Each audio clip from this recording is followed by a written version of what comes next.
Ce jour-là, des flocons de neige se sont abattus et installés sur les toits et les champs. Lorsque notre mère s'est réveillée au premier fil de l'aube pour aller ramener du bois afin de faire un feu, j'ai entendu le bruit de la vieille porte d'entrée qui s'est mise à craquer légèrement, prudemment, pour éviter de nous brusquer. Moi et mon petit frère, on partageait la même seule couverture, déchirée et presque achevée, non remplie de taches et de poussière. On arrivait à peine à faire parvenir une bouffée de chaleur avec le froid glacial, inquiétant et provoquant, qui a presque gelé nos petits pieds. En face de nous se trouvait une petite fenêtre couverte avec un morceau de serviette qui n'empêchait pas le souffle de vent tout frais de violer l'espace de la pièce en toute liberté et la remplir de son air froid qui nous frissonne comme une feuille des arbres qui se pavanent sur des branches. Quelques minutes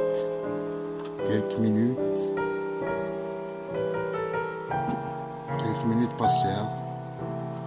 Un second claquement de la porte d'entrée s'est fait entendre. Notre mère était revenue avec une poignée de bois dans ses bras, qu'elle avait soigneusement ramassé pas loin aux alentours. Ses pas semblaient fatigués de vieillesse, se dirige lourdement vers la skifa. Soudain, une étincelle allumée, une flamme s'annonce. Des branches sont en train de brûler. L'odeur de la fumée nous parvient déjà. 7 heures du matin, et voilà que mon petit frère s'est levé comme d'habitude pour se diriger à sa petite école de Coran située à 2 kilomètres environ. Ce trajet qu'il va entamer en compagnie de son meilleur ami Malik, qu'il attend à la porte de sortie pour rejoindre cette petite entreprise où ses camarades l'attendent pour réciter les plus belles paroles de Dieu et apprendre ce qui est utile et nécessaire pour essayer de construire un bon futur. Bref, je peux dire que le imam n'aime guère les paresseux. Et c'est pour ça que Zaki doit se dépêcher pour se mettre en route. Sans tarder, il se précipite à la skifa où se trouve déjà notre mère. Afin de se réchauffer, il m'a cédé sa part de couverture.